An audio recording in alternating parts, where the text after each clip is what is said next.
पिलामाने शुभ सकाळ आमे आमर जो प्रगति परिमापक परीक्षा हम से परीक्षा पाई किछि रिविजन कालांश करुचे। आज मध्य मु से पूर्व पाठर आलोचना करी बुझीपे।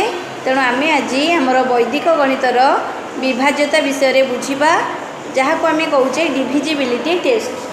तेणु आमे आज देखिबा डिविजिबिलिटी केमिति आमे गोटे संख्या विभाज्य होउची से विषय जानिबा। मनेकर मु कहबी गोटे संख्या नेबी ताहा 3 7 5 यही संख्या द्वारा विभाज्य 11 13 जेकोसी संख्या ता द्वारा विभाज्य होउची कि नहीं आमे वैदिक गणितर जो सूत्र रही साहाय्य परीक्षा करी बुझिबा। आकु बुझिबा पूर्वर आमे की नंबर बा मूल संख्या विषय कही ताकू आमे निहाती जानिबा दरकार।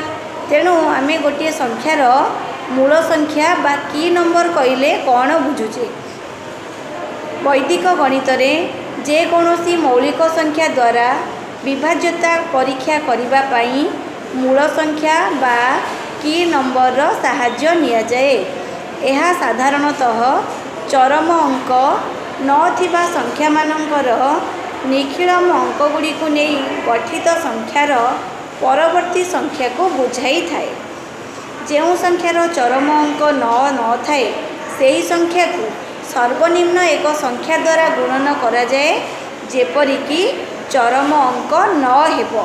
मुझे जहाँ कहली आर सर्टकट फर्मटा मन रखापी कौन मनकर मु गोटे संख्या नेबी 7 तार तमे की नंबर केते बोली जानिबो केमिति ना देखिब 7 रे आमे केते गुणिले ताहा एकक घरे नथिबा गोटे संख्या आसीबो जहार एकक घरर अंक हेउथिबो 9 बुझुचे।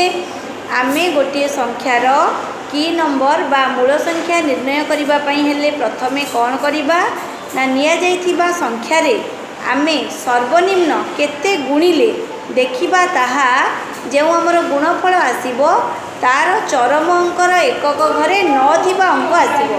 यार अर्थ मनकर मु कहबी संख्याटी अछि 7 आमे एठी देखिबा 7 रे आमे केते गुणिले गुणफल हबो एकक घरे नथिबा संख्या अर्थात देखो 7 तो 142 7 सत्ता होची 49 रे मे एठी 7 गुणिले 7 सत्ता हला 49 तर ए 9 को छाडी देले ए जो संख्या पाइले 10 पहरर अंक तार परवर्ती अंक हेउची उक्त संख्यार की नंबर अर्थात 7 रो की नंबर एठी केते हबो 5 हेबो काहेकि ना 9 को छाडी देला परे 4 आसुची 4 रो परवर्ती संख्या हेउची सब बेले दिया जाइथिबा संख्यार की नंबर बा मूल संख्या बुझिले। तेणु 7 रो मूल संख्या बा की नंबर हेउची 49 रो आमे कहबा 5। तेणु 11 रो मूल संख्या हेउची केते ना 11 रो मूल संख्या हेउची 11 नुआ 99। तेणु 9 को छाड़िला परे आमे तार परवर्ती संख्या कहबा 10 बुझिले। 13 रो मूल संख्या हेउची केते 13 3 39। तेणु 39 रे आमे 3 रो पर संख्या पाइबा 4 हेउची 13 रो की नंबर। से भाई भाव में मुझे 17 रो मूल संख्या केते तेमे कौन करिवो ना देखिबो 17 करे कोउटी अछि एकक घरे नथिबा अंक 17 सत्ता हेउची केते ना 119 रे 9 को छाड़िला परे आउ रहिला 11 रो परवर्ती संख्या हेउची 12। तेणु 17 रो मूल संख्या बा की नंबर केते हेउची 12 बुझिले। तेणु आमे ए विभाज्यता सूत्र प्रयोग करिबा पई गोटे सूत्र कहितली मन अछि कौन सूत्रटी ना मूल संख्या गुणन चरम अंक युक्त निखिलम अंक मानक द्वारा गठित संख्या बुझिले। तेणु सूत्रटी मन रखिबा मूल संख्या गुणन चरम अंक युक्त निखिलम अंक मानक द्वारा गठित संख्या अर्थात 21 7 द्वारा विभाज्य की नुहे आमे केमती परीक्षा करिबा ना 7 रो मूल संख्या जानिले 5। तेणु आमे देखिबा 1 रे 5 गुणिबा 5 के 5 युक्त 2 अवशिष्ट अंक 2 7 देखिबा 7 हरण 7 समाने 7 के 7 एक भागफल आउ 0 ହେଉଛି भागशेष। तेणु संख्याटी 7 द्वारा विभाज्य, अतएव 21 7 द्वारा विभाज्य। बुझिले? तेणु 325 मु कहबी पिला 325 7 द्वारा विभाज्य कि एक डिविजिबिलिटी टेस्ट करी को कौन कहबो से एका फॉर्मूला आमे जानिबा। 7 रो मूल संख्या नबा केते ना 5।